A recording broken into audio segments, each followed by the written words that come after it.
चलो anyway, let us start our today's session. आज हम चैप्टर 11 शुरू कर रहे हैं। 11 का रिवीजन शुरू कर रहे हैं, सेटिंग अरेंजमेंट। बड़ा इजी चैप्टर है, आपको ऑलरेडी दिमाग मतलब आता है कि सेटिंग अरेंजमेंट क्या होता है, आता है, सूझ पड़ती है। ठीक है, बहुत कॉम्प्लिकेटेड चीज़ है नहीं है। इसका लास्ट फ्यू अटेम्प्ट्स का आप वो वेटेज देख लो। अगर आप वेटेज देखोगे तो अनफॉर्चुनेटली लास्ट अटेम्प्ट में सिर्फ 2 क्वेश्चन आए इससे। लास्ट अटेम्प्ट में कितने आए? 2। पर उससे पहले वाले अटेम्प्ट में 5 4। तो मेरा मानना है कि इस बार इस चैप्टर से आपको 2023 में 4 मार्क्स दिखने चाहिए। कितने? 4 मार्क्स। तो आप इस चैप्टर से उस तरीके की तैयारी करना है कि 4 नंबर आ जाए, और 4 नंबर बड़े इजी हैं लाना compare to any other chapter. बाकी के चैप्टर में आपको 4 नंबर लाने में जितनी मेहनत करनी पड़ेगी उतनी यहाँ मेहनत नहीं करनी पड़ेगी।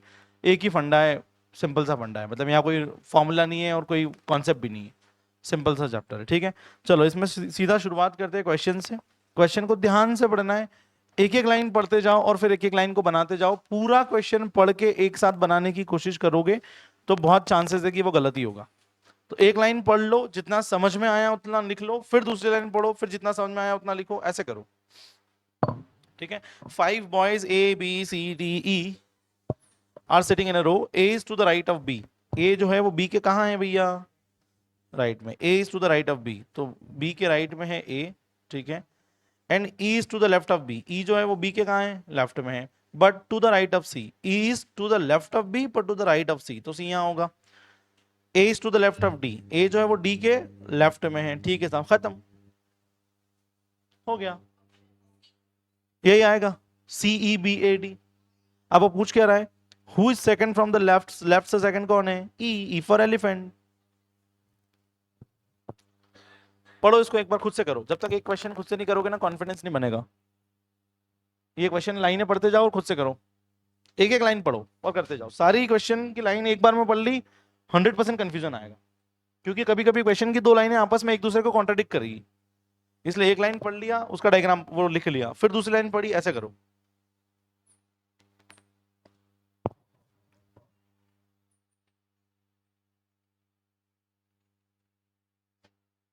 Are we done? चलो अगला। If 6 persons are sitting in a hexagonal table, hexagonal table है साहब और 6 लोग बैठे हुए हैं, बनाओ उनका फोटो। 6 लोगों का फोटो बनाओ। क्वेश्चन है कि 6 लोग कैसे दिखते हैं, फोटो बनाओ उनका।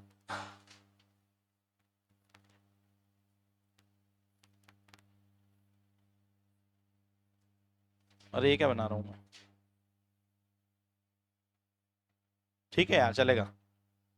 मैंने बनाने की कोशिश करी है हेक्सागोनल टेबल, जो कि चूहे जैसी लग रही है। If 6 persons are sitting in a hexagonal table P Q R S T U V each facing the center, चलो सब सेंटर की तरफ फेस कर रहे हैं। P is seated to the opposite of Q, P कहाँ बैठा है?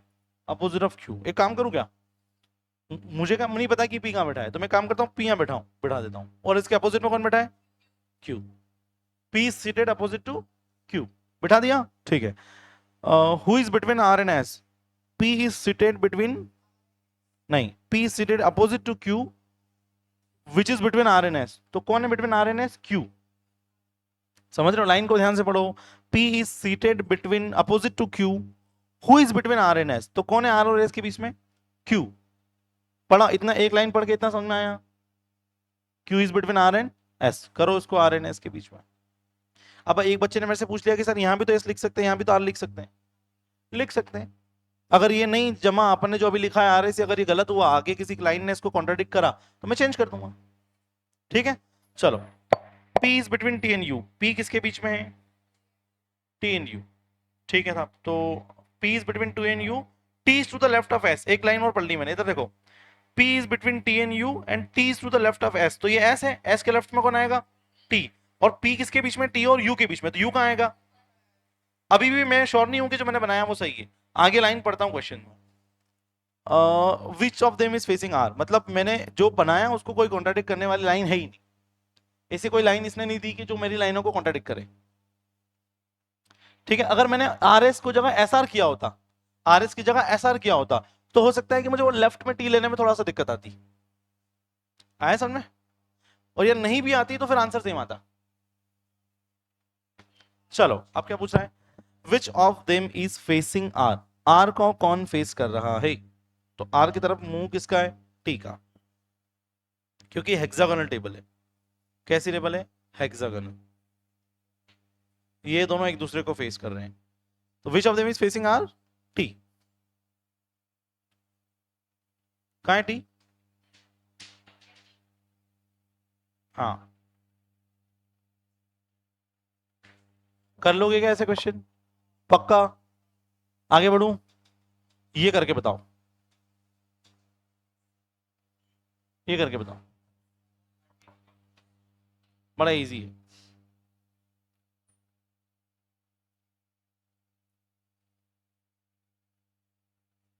बड़ा इजी क्वेश्चन है।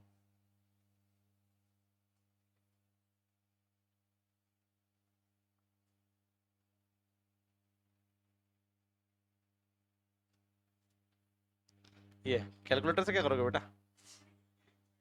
पोजीशन है। कुछ बच्चों ने कैलकुलेटर हाथ में ले लिया, क्या चाहते क्या हो आप?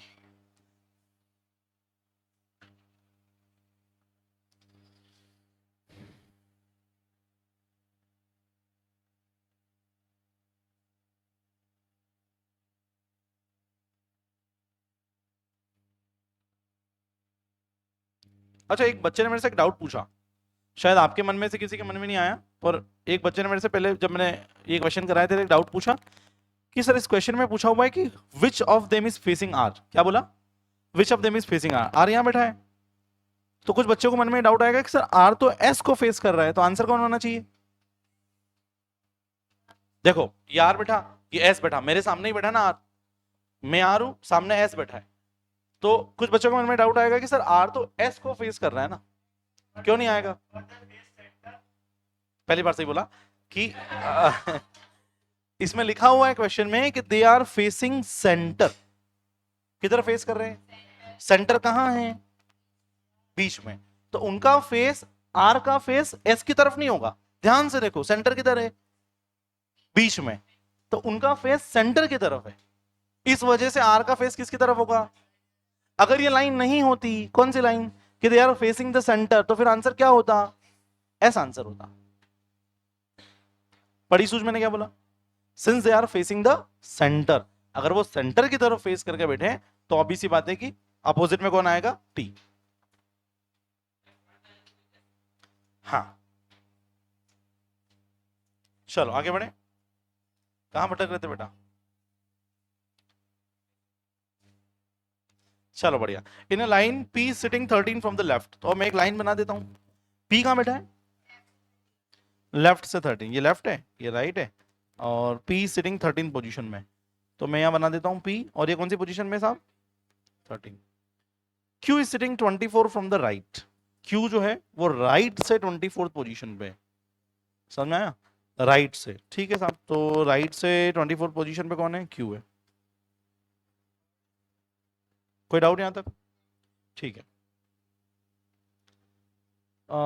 Q is sitting 24th from the right, यहां तक भी मेरे को समझ में आ गया, and third from the left of P, P के लेफ्ट में कौन से नंबर पे? थर्ड नंबर पे, मतलब बीच में दो लोग और होंगे, और वो दो लोग कौन होंगे? इधर देखो, ये जो पी था ना, ये 13 पोजीशन में था, तो बीच में 11वां इंसान और 12वां इंसान दोनों भी होंगे। उसने क्या बोला है कि क्यू जो है वो राइट से तो 24th नंबर पे है, कौन से नंबर पे? 24th नंबर पे, पर पी के लेफ्ट में तीसरे नंबर पे, पी के लेफ्ट में तीसरे नंबर पे। वो कैसे हो सकता है जब दोनों के बीच में कितने लोग होंगे? दो लोग। पूरा क्लियर है? चलो अब लगाओ दिमाग के कितने लोग होने चाहिए। बहुत बढ़िया।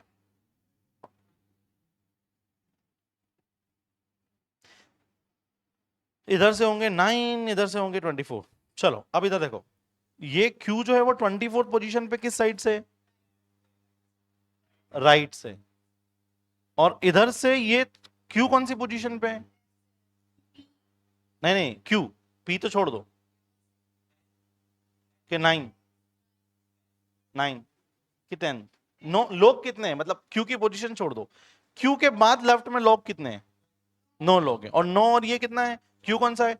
24, तो 24 प्लस 9 कितने होंगे? आंसर।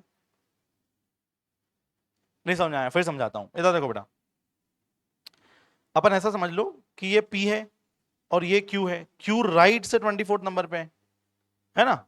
मतलब इधर कितने, ये इधर कितने लोग बैठे? 24 लोग बैठे। 24वां कौन है? क्यू है। इतना क्लियर हो गया? राइट से क्यू 24वें नंबर पे है, तो लोग कितने बैठे हैं? 24, और 24वां लोग आदमी कौन है? क्यू। ठीक है, अब ध्यान से देखना, ये पी जो है, ये पी लेफ्ट से 13 नंबर पे, मतलब यहां कितने लोग बैठे हैं? 13 लोग, और उसमें पी भी इंक्लूडेड है। ठीक है ना? अब ध्यान से देखो, पी को हटाना है, इन 13 लोगों में से पी को हटा दूं, इस बीच वाले को भी हटा दूं, इसको भी हटा दूं, तो ये क्यू के इधर लेफ्ट में कितने नंबर आ जाएंगे? 13 में से पी गया, कितने बचे? 12, फिर ये भी गया, फिर ये भी गया, फिर क्यू भी गया, कितने बचे? 9 लोग। तो ये 9 लोग यहां आ जाएंगे, ये इतने 9 लोग, तो 24 + 9 33। समझो इस क्वेश्चन को, बड़ा आसान क्वेश्चन है। 33, विच इज ऑप्शन डी। या आपका सोचने का कोई और तरीका भी हो सकता है, अल्टीमेटली आंसर वही आएगा। Are we clear with this? समझ में आ रहा है?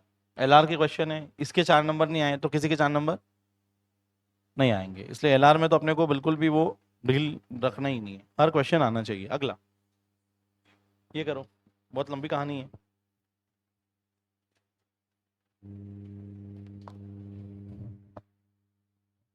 Persons MNOPQRSTUVW नहीं, T are sitting on a compound wall facing north, उनका फेस किधर है साहब?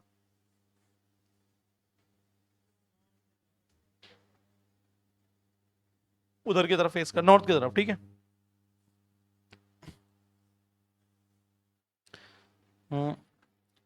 O sits fourth left of S, O जो है वो S के फोर्थ लेफ्ट में है,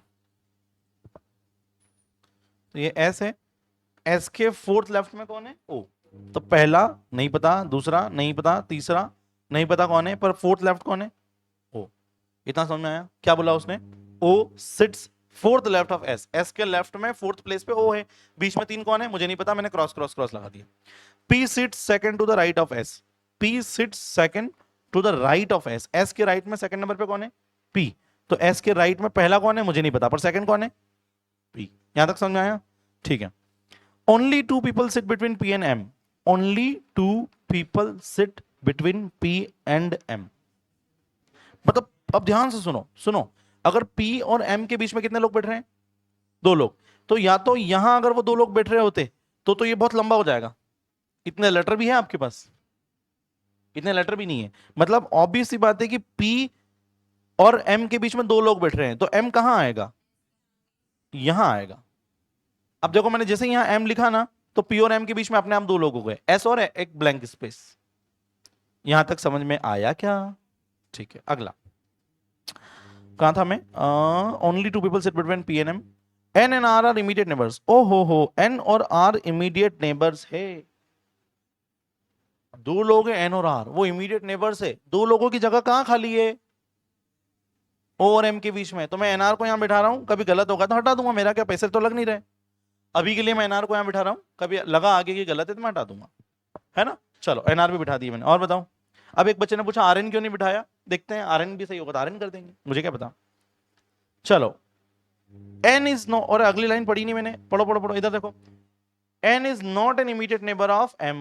N जो है वो M का इमीडिएट नेबर नहीं हो सकता, मतलब RN में नहीं लिख सकता, मुझे NR ही लिखना पड़ेगा। तो अपने आप मेरे क्वेश्चन का आंसर मिल गया। बेटा इधर ध्यान दो। अब क्या बचा? T is not the neighbour of P. T जो है वो P का तो नेबर नहीं है, मतलब ना P के लेफ्ट में आ सकता है ना P के राइट में, तो T कहां आ सकता है? यहां आ सकता है, मतलब मैं श्योर नहीं हूं कि आएगा, पर आ सकता है। और तो कुछ मुझे सूझ नहीं रहा अभी। और बताओ, क्यों बचा? अरे तो क्यों यहां बिठा देते, क्यों ही बचा ना, बिठा दिया। अब सब हो गए क्या? क्यों कुछ बचा है? 8 लोग थे अपने पास, 3 और 3 6 7 ना, 8 के 8 बैठ गए। How many persons are seated between M and Q? M और Q के बीच में कौन बैठा है? क्यों इतनी माथापच्ची कराई? हाँ, पर ठीक है, M और Q के बीच में कितने लोग बैठे हैं? ठीक, आंसर।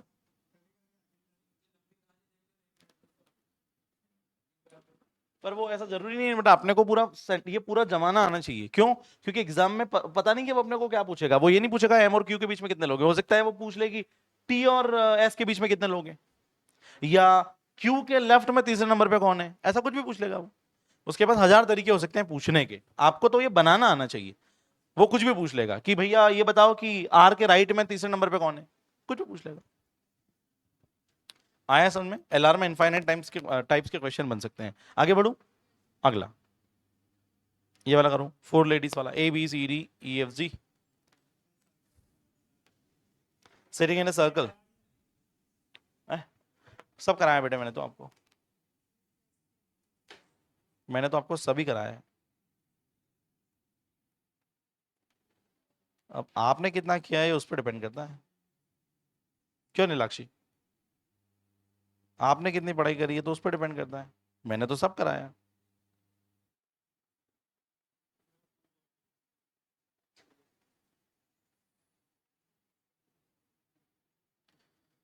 कितने लोगों को बिठाना है?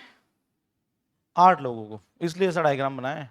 देखो 8 लोग अपने आप बैठ गए, 4 ladies A B C D and 4 gentleman. अरे ये तो मैंने कराया है क्लास में, है ना। 4 लेडीज और 4 जेंट्स है, E F G H are sitting in a circular round facing each other, no 2 ladies और जेंटलमैन सिटिंग। अच्छा, 2 लेडीज या 2 जेंट्स साथ में नहीं बैठना चाहिए, है ना। नो 2 लेडीज और gentleman are sitting side by side, मतलब वही बात है कि 2 लेडीज साथ में नहीं बैठ सकती और 2 जेंट्स भी साथ में नहीं बैठ सकते, तो कैसे बैठाना पड़ेगा? अल्टरनेट। कैसे बैठाना पड़ेगा? अल्टरनेट, एक लेडीज एक जेंट्स। चलो आगे बढ़ो, आगे क्या बोला उसने? C who is sitting between G and E is facing D. C who is sitting between G, अब देखो C, पहली लाइन पढ़ रहा हूं मैं, क्या पढ़ रहा हूं? C who is sitting between what? C who is sitting between G and E, ठीक है, यहां मैंने लिख दिया G, यहां मैंने लिख दिया E, लेट अस से is facing D, तो मैंने यहां लिख दिया D। चलो पहली लाइन पढ़ के आप इतना कर पा रहे हो क्या? देखो बेटा, में से किसी वन में ये भी आ सकता है कि सर आपने ये क्यों नहीं लिखा जी ई, ईजी क्यों लिखा? आगे हो सकता है गलत होगा तो मैं चेंज कर दूंगा, समझ गए? चलो मैं हटा दूं अभी, है ना। आगे अगर मुझे नहीं जमा तो मैं चेंज कर दूंगा। C who is sitting between G and E is facing D. F is between D and A. F is between D and A. F is between D and N facing G. ओ हो, F किसको face कर रहा है? G को। F किसको face कर रहा है? G को। And sitting between D and A, मतलब A कहां आएगा? अपने आप हो गया इतना तो। F is sitting between D and A and facing G, मैंने करा दिया। H is to the right of B. H जो है वो B के राइट में है। अब मेरे पास दो ही ऑप्शन बचे हैं, B और H, और मुझे लिखना, मान लो मैंने यहां लिख दिया B, तो B के राइट में कौन होना चाहिए? H, तो B के राइट में H आ गया ना? हाँ हो गया। देखो मैंने B बिठा दिया, अब B का राइट देखो, B का राइट में कौन बैठा है? H, और उसने ये तो बोला था कि B के राइट में कौन होना चाहिए? H, मैंने बिठा दिया। अब बताओ और कौन बचा? अब ऐसी कोई भी लाइन इस क्वेश्चन में नहीं दी हुई है जिससे मैंने जो कराया वो कॉन्ट्राडिक्ट हो जाए। कॉन्ट्राडिक्शन है ही नहीं, नहीं है तो यही आंसर है। Who is immediate neighbour of B? B का इमीडिएट नेबर कौन है? G और H। Answer option A for apple. कोई डाउट?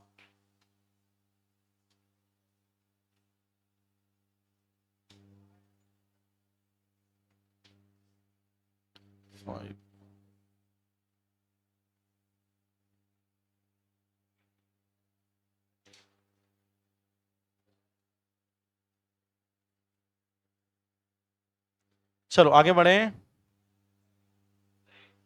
एक मिनट रुके।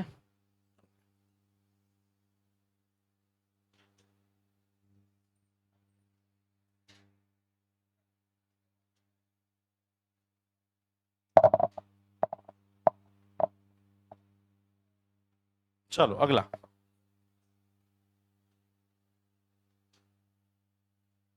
5 persons A B C D are sitting in a row. A sits left of C. A जो है C के लेफ्ट में बैठा है। A कहाँ बैठा है साहब? C के लेफ्ट में। A sits left of C and C sits left of B. C B के लेफ्ट में बैठा है, ठीक है साहब। E sits right to B. B के राइट में कौन बैठा है? E. D seat between E and B. D कहाँ बैठा है? E और B के बीच में, मतलब D यहाँ आ जाएगा, है ना। उसने क्या बोला? E sits right of B. B के राइट में ही बैठा है, हाँ बैठा है। इमीडिएट राइट नहीं बोला है, राइट बोला है, तो अभी भी राइट में ही है B, E. E sits to the right of B and D sits between E and B, ये भी सही है। Who is sitting in the middle? Middle में कौन बैठा है? B। खत्म। ऑप्शन ए बी दोनों।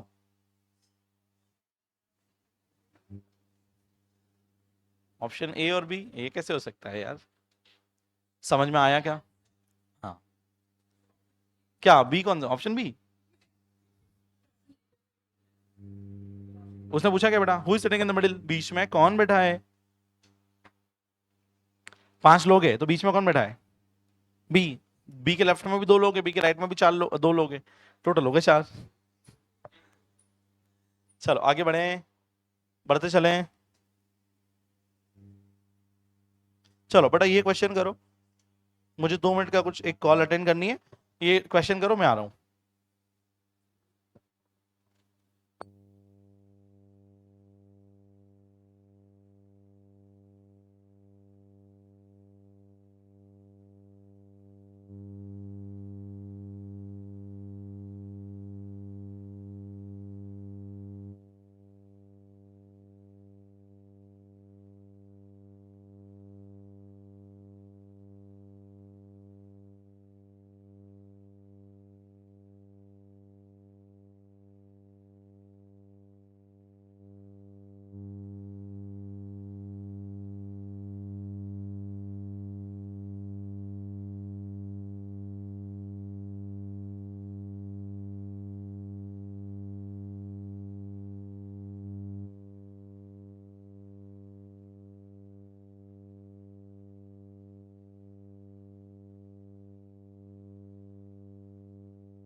चलो हो गया, क्या आया?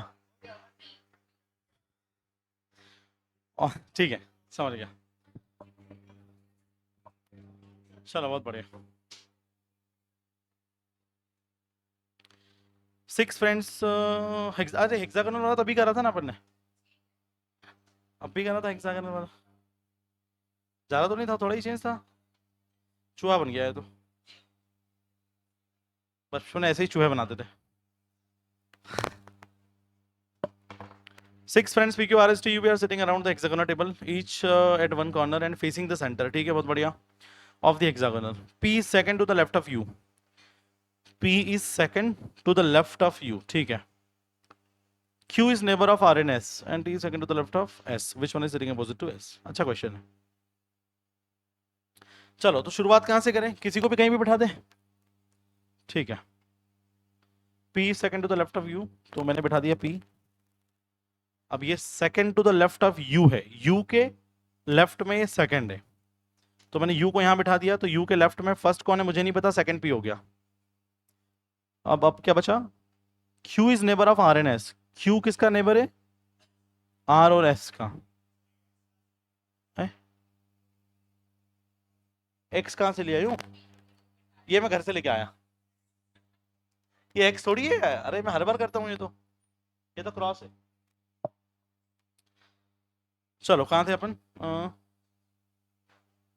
Q is neighbour of R and S। कहां बिठाऊं Q को, एक काम करता हूं, Q R और S का नेबर है, तो मैंने यहां बिठा दिया Q, यहां बिठा दिया R, यहां बिठा दिया S, क्योंकि मेरे पास तीन और कहीं जगह है ही नहीं, तीन लोगों को बिठाने की जगह और कहीं नहीं है। हो सकता है गलत हो, मैं देख लूंगा बाद में।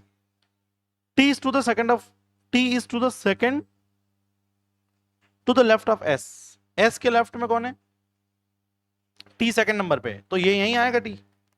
और कुछ बचा, which one is opposite to S। S के अपोजिट में कौन है साहब, अपोजिट मतलब P, कौन, बेटा तीनों साथ में बैठकर बातें मत करना लेकिन, है ना, नहीं तो एक आध आगे आ जाओ। चलो यहां तक सब सही है, समझ में आ रहा है। कर लोगे ऐसे क्वेश्चन, इससे जरा हायर लेवल के क्वेश्चन तो नहीं जा रहे इस चैप्टर में, इससे जरा हाई लेवल के क्वेश्चन तो नहीं आ रहे एग्जाम में, तो लोड लेना ही नहीं। चलो अगला ये करो, 9th ABCDEFG sitting in a row facing north. ये तो बड़ा और इजी क्वेश्चन है, अभी कराया था थोड़ी देर पहले।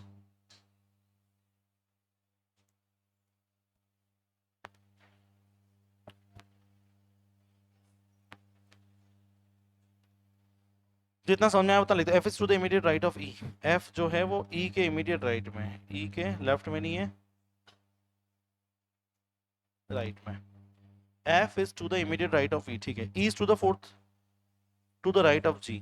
E is fourth to the right of G, G लिखा, G के राइट में, लेफ्ट नहीं राइट में, फोर्थ नंबर पे कौन है, E। अब यहाँ पे E है तो यहाँ क्या भी आएगा इसके साथ, क्योंकि E और F चिपके हुए हैं, ऐसा लिखा हुआ है ना कि E और F इमीडिएट नेबर्स हैं, तो E और F ऐसे आएंगे। बोलो कोई डाउट, कोई डाउट नहीं। C is the neighbour of B and D। C किसका नेबर है, B और D का, तो मतलब B C ये D ये सब साथ में आएंगे, क्योंकि C किसका नेबर है, B और D का, तो हो सकता है BCD हो सकता है DCB हो, या कुछ और वेरिएशन भी पॉसिबल है।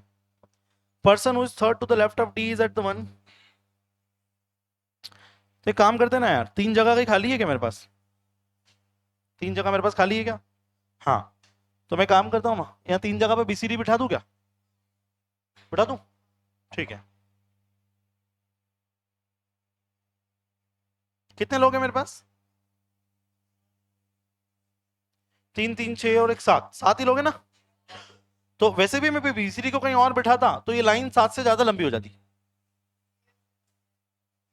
क्या मैंने सही बोला, अगर मैं BCD को कहीं और बिठाता, मान लो मैं यहां बिठाता BCD, तो यहां तो ये तीन जगह खाली आती, तो तीन और छह मतलब ये सात से भी ज्यादा लोग हो जाते, जो कि अपने पास है नहीं, तो BCD वहां अपन और कहीं बिठा भी नहीं सकते थे, तो BCD बिठा दिया। अब ये DCB भी हो सकता है, मैं है ना, मैं श्योर नहीं हूं।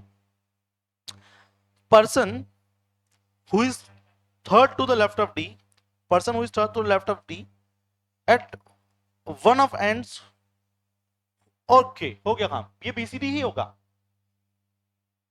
ये डीसीबी भी नहीं हो सकता, बोलो क्यों? इसमें ऐसा लिखा हुआ है कि ऐसा पर्सन जो डी के लेफ्ट में तीसरे नंबर पे है वो आखिरी होना चाहिए, एंड। तो देखो डी का लेफ्ट पहला, दूसरा और तीसरा, तीसरे नंबर पे कौन है? जी। और जी कैसे पोजीशन पे? आखिरी एंड पे। तो मैं बी सी डी की जगह डीसीबी भी नहीं लिख सकता। यहां भी सही हो गया, चलो अपने आप सही हो गया यार ये तो G B C D E F, और क्या बचा? ए बच गया। अब जी की तरफ तो ए नहीं आ सकता, ए कहां आएगा? ए आएगा। G B C D E F A, क्या बोल रहा है वो? Who are to the right of D, D के राइट में कौन है? ई एफ ए, ई एफ ए कौन सा ऑप्शन है? ए, खत्म है, इजी। ये क्वेश्चन आ ही रहे हैं, इसमें कोई डाउट नहीं है, फाउंडेशन में क्वेश्चन आ ही रहे हैं बस, इससे ज्यादा हाई लेवल के क्वेश्चन नहीं आएंगे। आप देख लो इस चैप्टर में प्रीवियस ईयर के क्वेश्चन है, इस टाइप के क्वेश्चंस की भी तैयारी करके चले जाओगे तो पूरे 4 में से 4 आ जाएंगे, या 5 नंबर के क्वेश्चन आएंगे तो पूरे 5 में से 5 आ जाएंगे। ठीक है बेटा, अगला। 5 girls are sitting in a bench to be photographed, Seema is to the left of Rani. Seema किसके लेफ्ट में था? सीमा रानी के लेफ्ट में, इधर देखो। And to the right of Bindu, Seema किसके राइट में है? बिंदु के राइट में, कोई doubt? Mary is to the right of Rani, Mary Rani के राइट में, बोलो हाँ या ना? Mary is to the right of Rani. Rita is between Rani and Mary. एक काम करता है, रीता किसके बीच में है? रानी और मैरी के बीच में, खत्म। Who is immediate right to Rita? Rita के इमीडिएट राइट कौन है? मैरी।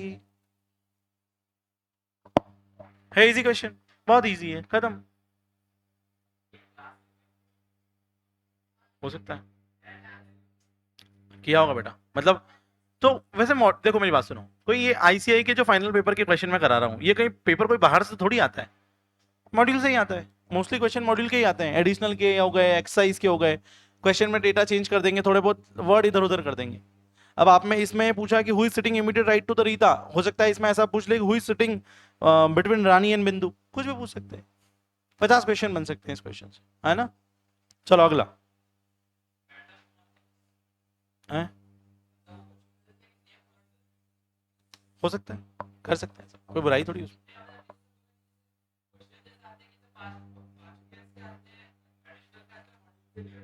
करेक्ट, पास्ट ईयर भी मॉड्यूल से ही आता है, एडिशनल भी मॉड्यूल के ही है, तो everything is revolving around module.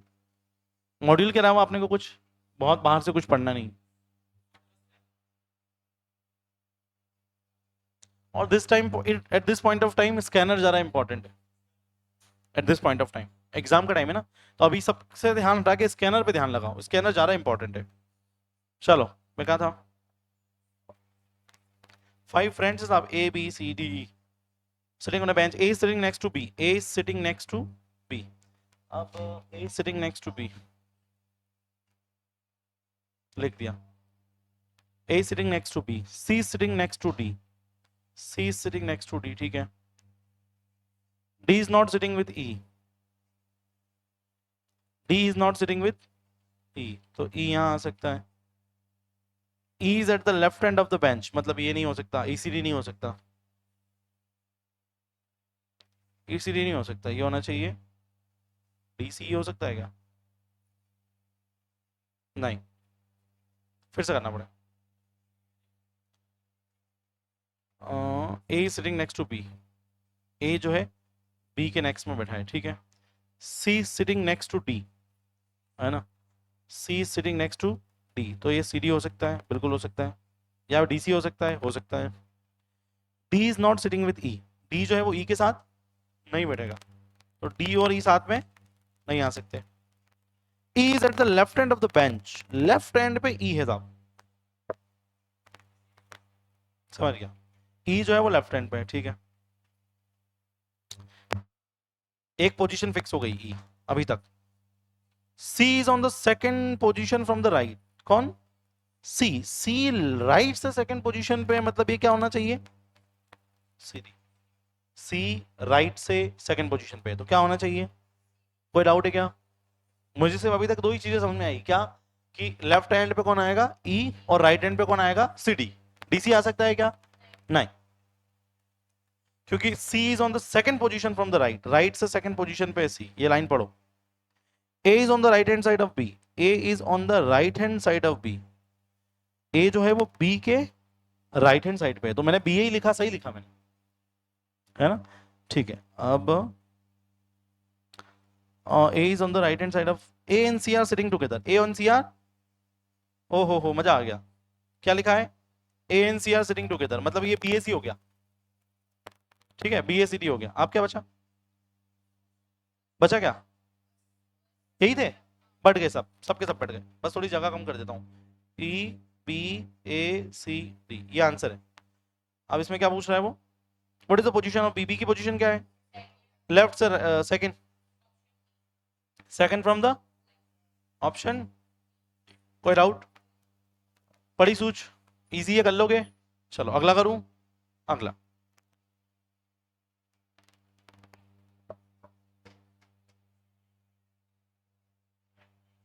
Four Indian A B C D and four Chinese E F G H are sitting in a circle. पता नहीं सर्कल में बैठे ही क्यों हैं, जब इंडियन और चाइनीज है तो।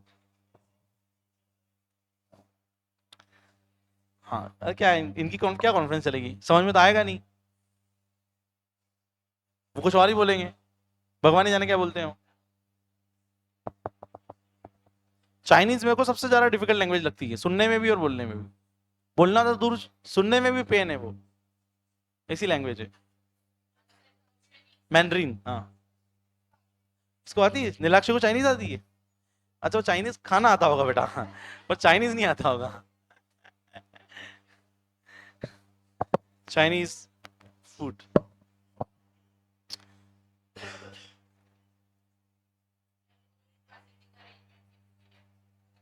वैसे चाइना का food one of the unhealthiest food है प्लेनेट अर्थ पे। उनका खाना जो है बहुत अनहेल्दी है। वहां पे क्या चलता है मालूम है आपको? वहां पे गटर ऑयल चलता है, गटर ऑयल। गूगल पे सर्च करना गटर ऑयल क्या होता है। चाइना में गटर ऑयल करके एक समस्या है, वो सर्च करना, आपको समझ में आएगा कि अब वो क्या है। मैं नहीं बता रहा जा रहा डिटेल में, वो मेरे लेक्चर का पार्ट नहीं है। पर गटर ऑयल करके एक समस्या है जो अच्छे अच्छे रेस्टोरेंट में वो है। मतलब वो क्या करते हैं ना, वो डिस्कार्डेड ऑयल जो होता है, जो ऑयल खाने के बाद फेंक देते हैं, उसको रिसाइकल करके खाने में यूज करते हैं। वो बहुत बड़ी समस्या है वहां की, बड़े लेवल पे। आप सर्च करना, आपको पता लगेगा। Anyway, four Indian and four Chinese बिठाते हैं भैया, इंडियन और चाइनीज को सर्कल बनाना पड़ेगा फिर इनके लिए।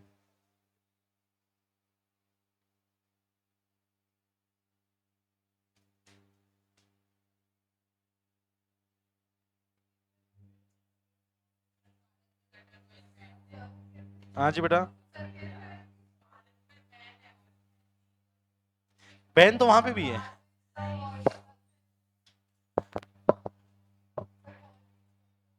यही तो बोल रहा हूँ, ये पे वहां पे बहुत प्रेवलेंट है आपको। मतलब आप 10 रेस्टोरेंट जाओगे, 10 में से 3 में मिलेगा। आए समझ में?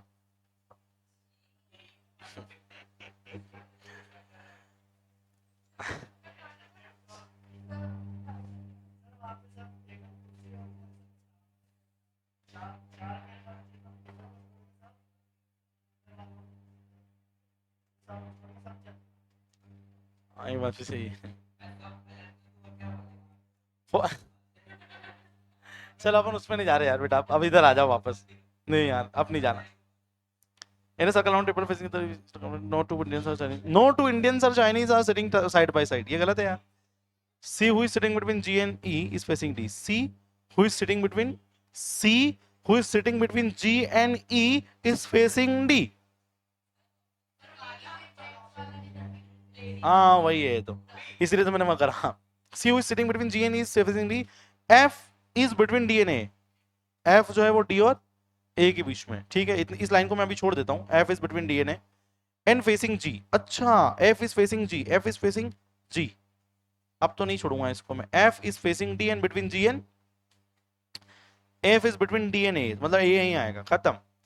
H is to the left of B. H is to the left of B.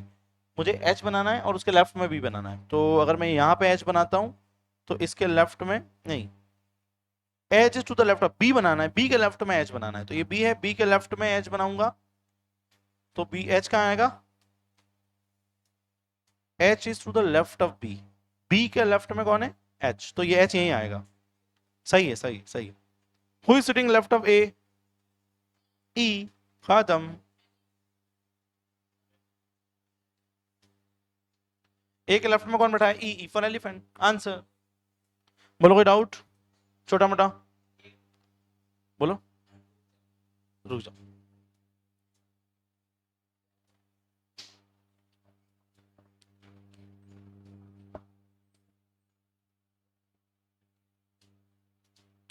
सब कंट्रीज की कुछ ना कुछ परेशानियां हैं,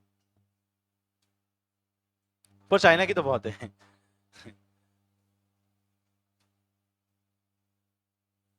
हर चीज का नकली बना देते हैं वो, वेजिटेबल्स भी नकली बना देते हैं, राइस नकली बना देते हैं, प्लास्टिक के राइस। मैं चाइना तो नहीं गया था।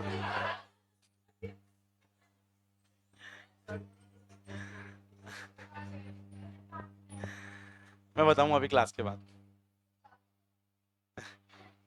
नालायक, नालायक।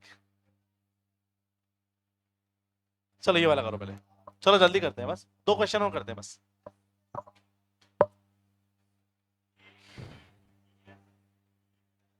ऐसा लग रहा है मेरे को बच्चों को मैथ्स में डर नहीं है, बाकी सब्जेक्ट में है। कितने लोग हैं टोटल, 6।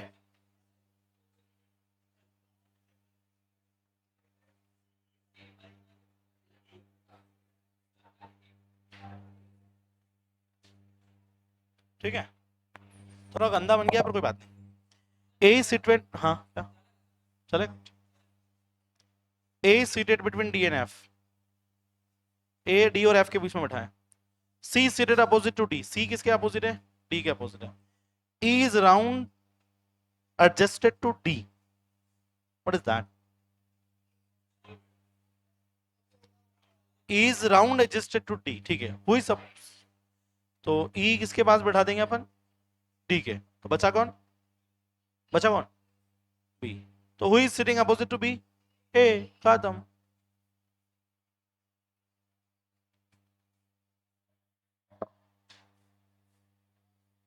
ये एडजस्ट की जगह एडजेसेंट होगा, एडजस्ट नहीं होगा, एडजेसेंट होगा मेरे हिसाब से, कि E is adjacent to D, that makes more sense। Adjust शब्द का कोई सेंस नहीं बन रहा है यहाँ पे। आगे बढ़े, अगला,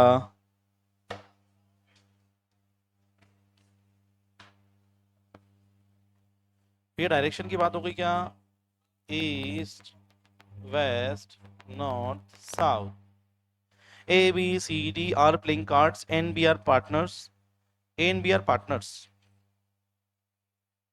लो अब सर्कल भी नहीं बन रहा, कोई बात नहीं चलेगा। A N B are partners, D faces towards north, D का फेस किधर है, नॉर्थ की तरफ, मतलब D यहाँ बैठा होगा, बोलो हाँ है ना, क्योंकि D का फेस नॉर्थ की तरफ हो गया ना, यहाँ बैठा है तो ठीक है। A is facing west, A का फेस किधर है, मतलब A यहाँ बैठा होगा, बोलो हाँ है ना, क्योंकि देखो A यहाँ बैठेगा तभी तो उसका फेस वेस्ट में होगा, बिल्कुल सही। अब ए एन कौन कौन पार्टनर था, ए बी पार्टनर से, डी फेसेस टुवर्ड्स नॉर्थ, ए फेसेस वेस्ट। अब पार्टनर्स हैं और कार्ड खेल रहे हैं, तो पार्टनर्स में कार्ड आमने सामने बैठ के खेलते हैं क्या, तो बी कहां बैठेगा, बचा कौन,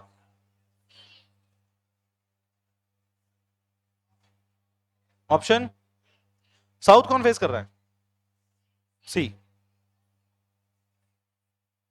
समझ में आया, कि साउथ फेस कर रहा है।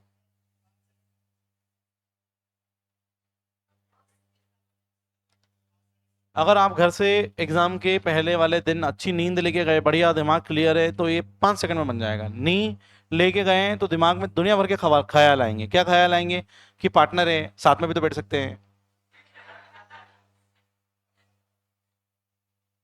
तो वहां दुनिया भर के ख्याल आएंगे। पार्टनर का क्या मतलब होगा, कैसे पार्टनर होंगे, दोनों लड़के हैं क्या, कुछ भी, दुनिया भर के ख्याल आ सकते हैं ना माइंड में।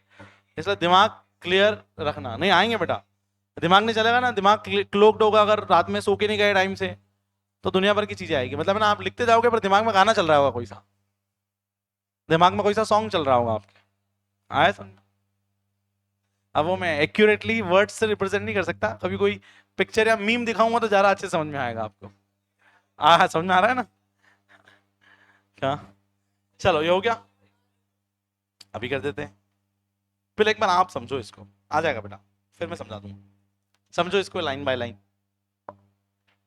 कि ए का फेस वेस्ट में है, कर दिया। डी का फेस नॉर्थ में है, कर दिया। तो मतलब ए और डी की पोजीशन तो फिक्स हो गई। पार्टनर्स को आमने सामने बिठा दिया तो ए के सामने भी बैठ गया, तो सी वहीं बैठेगा, खत्म।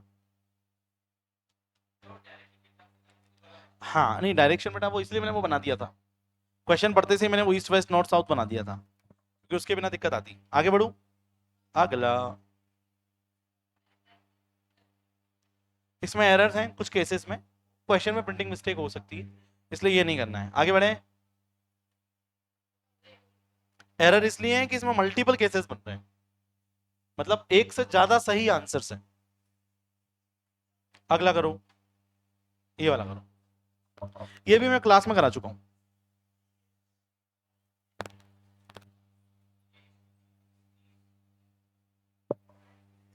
5 girls GHIJK, GHIJK are sitting in a row facing south, facing south, facing south. Not necessary in the same order. H is sitting between G and K. H is sitting between G and K. H is sitting between G and K. दोनों सही हो सकते हैं, मतलब दोनों में से एक सही होगा कोई सा भी, पर दोनों हो सकते हैं cases. H is sitting between G and K.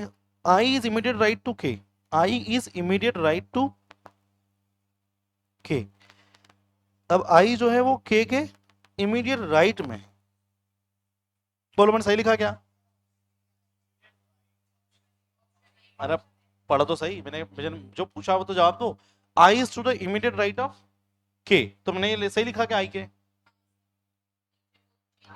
हाँ, साउथ में फेस कर रहे हैं वो, उनका फेस साउथ की तरफ है। साउथ की तरफ फेस होने से लेफ्ट और राइट उल्टे हो जाते हैं। जब भी कोई साउथ की तरफ जा रहा होता है तो लेफ्ट लेने का बोलते हैं तो राइट लेना पड़ता है। याद है कि नहीं याद है?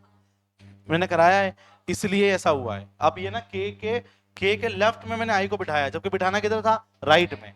पर ऐसा क्यों किया? क्योंकि उसका फेस साउथ की तरफ है, तो मेरा जो उल्टा फेस है उसका, मेरा और फेस उसका फेस उल्टा है। ठीक है, आया समझ में? तो मतलब जो भी बोलेंगे ना उसका उल्टा करना है। वो बोलेंगे लेफ्ट तो लिखना है राइट, ध्यान रखना वरना गड़बड़ हो जाएगी। चलो हो गया। अब क्या बोलूं? आई क्या हो गया? H is sitting between J K हो गया, I is to the immediate left K हो गया, ठीक है। J is immediate left of G. J is immediate left of G. अब J जो है वो immediate left है किसके? G के। G के immediate left मतलब इधर आना चाहिए, है ना? J is immediate left of G। तो इस हिसाब से क्या नहीं हो सकता? GH क्या हो सकता है क्या? GH क्या हो सकता है क्या? नहीं हो सकता। क्यों? क्योंकि G J है, तो GH कैसे होगा? तो ये गलत है। तो क्या बचेगा? KHG। तो मतलब ये क्या होना चाहिए? KHG। तो ये IKHGJ, खत्म, आंसर। अब which of the following is true? बोलो। ए क्या है? J is third to the left of K. K left में जे थर्ड नंबर पे है, तो के लेफ्ट में पहला दूसरा थर्ड। हाँ, आंसर ऑप्शन ए सही है।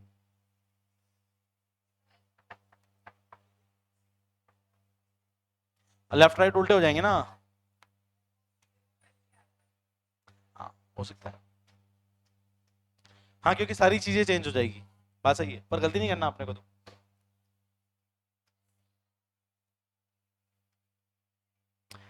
उल्टा करके देखा ना मेरा, H is to the right of K. H जो है के H is to the right of K right में एच है। पर बेटा ये साउथ फेसिंग है, उल्टा करना है, आपने नहीं करा। उल्टा करना है, मतलब वो लाइट लेफ्ट बोल रहा है तो अपन उसको राइट मानेंगे, और राइट बोलेगा तो लेफ्ट मानेंगे, क्योंकि उनका फेस किधर है? साथ की तरफ से। आया समझ में?